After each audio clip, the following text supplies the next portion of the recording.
Carrie here from HomesteadHow. Thank you for stopping by. If you're new to our channel, we are a family of 6.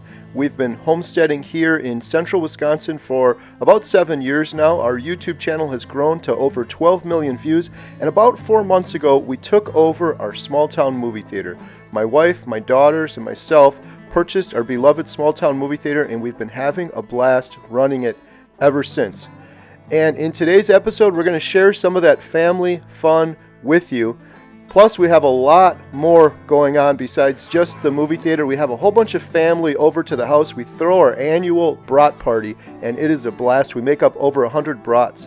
I also get the opportunity to break out my Bob's CNC machine and make some custom signs for the movie theater. But the really crazy part is what happens on Sunday. It absolutely goes crazy at the movie theater. We nearly have to turn off our popcorn machine, and it's one of our most hectic days yet. See how it all goes in today's episode.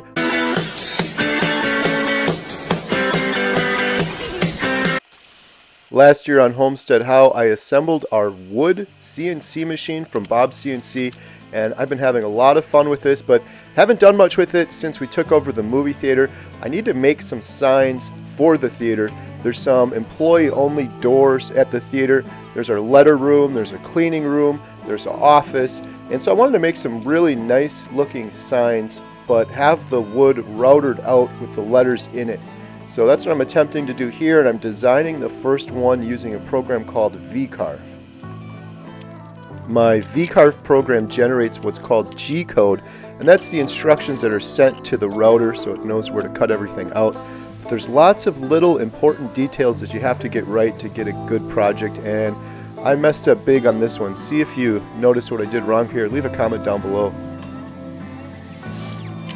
I'm sure you caught that in the corner of the screen. My clamp came undone, and it's very important not only to have the piece in nice and square so you get it cut out straight, but you got to have those clamps screwed down really well. I could also be using some double sticky-sided tape, or some people will screw down the project and then cut off the area where the screw holes are, but I messed up on that, so now here we are trying attempt number 2.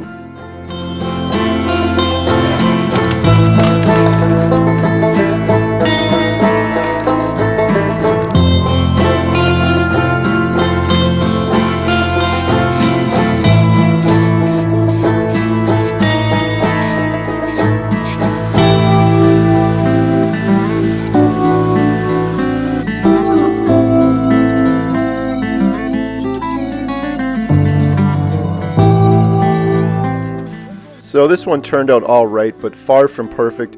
One of the tricky parts is choosing which bit to use. If the bit is larger than the letters, it's just not going to work, and this one was right on the border, so I should have used an 1/8 inch bit instead of a 1/4 inch V-bit.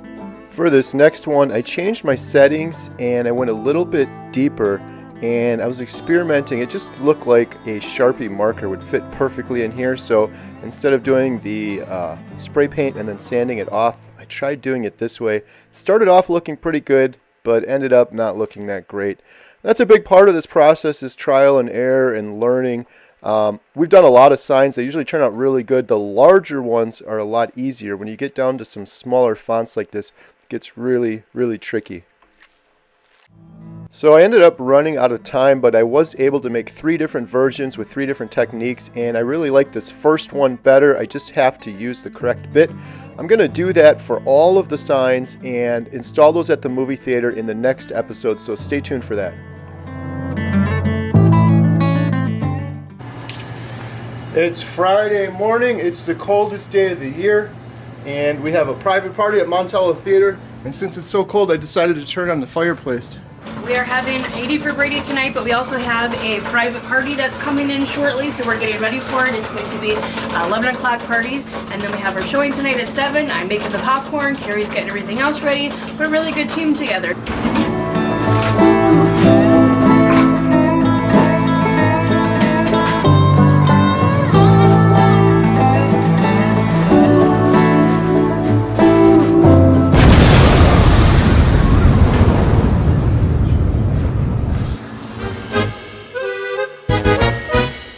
Previously, we sold out A Man Called Otto Friday, Saturday, Sunday.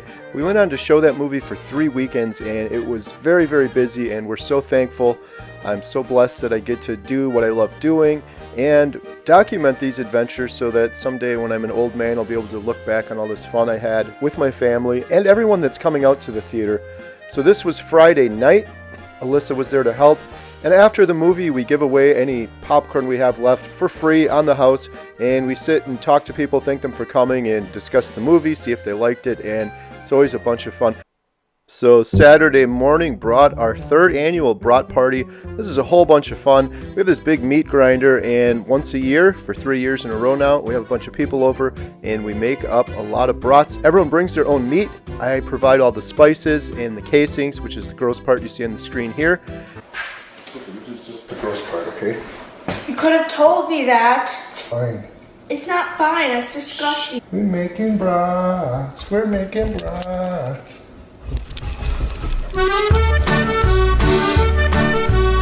And everyone makes their own recipe, and then we divvy them all up at the end of the day. Last year, we made over 100 patties and links. Let's see what we can do this year. So I used some pork shoulder, and I put it in the freezer before so it would firm up. Cut it up into little pieces, and then we put it through this big grinder. This is the Lem Big Bite 22, and we do a coarse grind, and then we mix in all of our spices, and then we do a fine grind.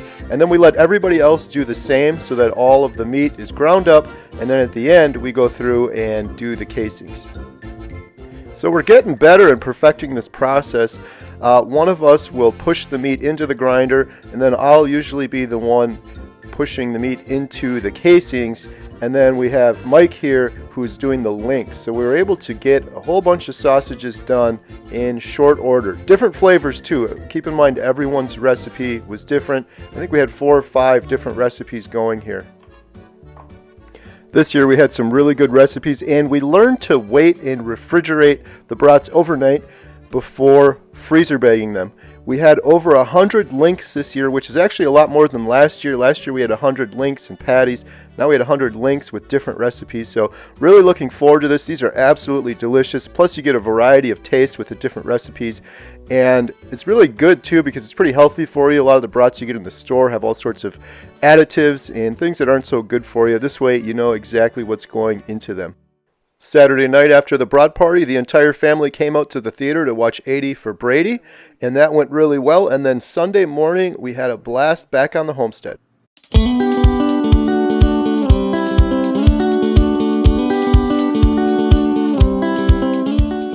The name of the channel is HomesteadHow. Learn with us. I always like to share what I learned this week.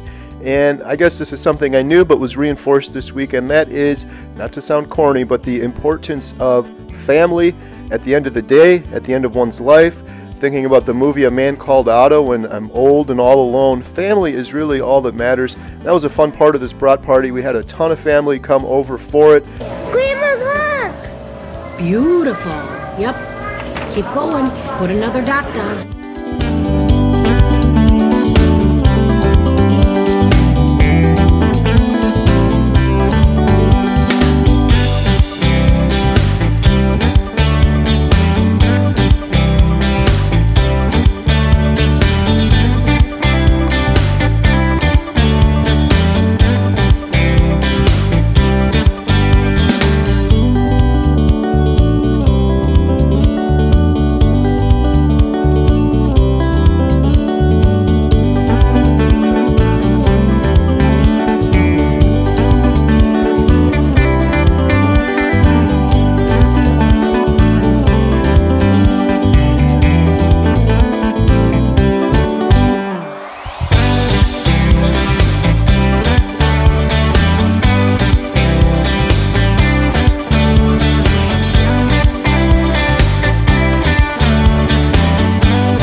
So it's Sunday and we are running late. It's 2:40 and we have to open the doors by 3 o'clock, so we have to hurry and get to the movie theater. We had a whole bunch of family over and it was wonderful, and most of them just left now. And it's just the 3 of us, Jen, myself, and Katie. So we have a skeleton crew running things today. Let's go! So this is crazy. We're at the theater and it's 2:50 It's 2:52, and there's a whole bunch of people parked outside already. Wow, Sunday night was crazy. We're so thankful to everyone that came out. We only had myself, Jen, and Katie working. Normally we have more people than that. Saturday's usually our busy night. Sunday's usually pretty slow, but Sunday was crazy busy. People showing up an hour and 15 minutes early, and I forgot to bring the oil for the popcorn machine at home. We just had a big order come in. I made a huge mistake there. We almost didn't have popcorn to sell, but luckily our oldest daughter Lily rushed them over. The lobby was completely full by this time, and this was well before the movie started, so people were coming in earlier, and there was actually a line all the way out the door and across the sidewalk. Even our little window over to the right, you could see people standing and waiting to loop all the way around and inside. We kept things moving as quickly as we could, and everyone was so nice about it, and we ended up almost selling out. We were about 20 tickets short of selling out, which was just crazy. The CO2 went out on the soda. I had to change that during the rush. We ran out of root beer during the rush, and I had to change that as well. Thankfully, as it always does, everything worked out just fine, and everyone seemed to really love this movie and have a good time. We really love all of the patrons and regulars that come out. Starting to learn all of your names too. It's been absolutely wonderful, and I'm so thankful that I'm able to document this. So like I said earlier, when I'm an old man, I'll be able to look back on all the adventures my family had at the movie theater and learn from them. I got to be a lot more prepared and not assume that one day is going to be busier than the other. Just always got to be prepared, I think, is the big lesson learned here.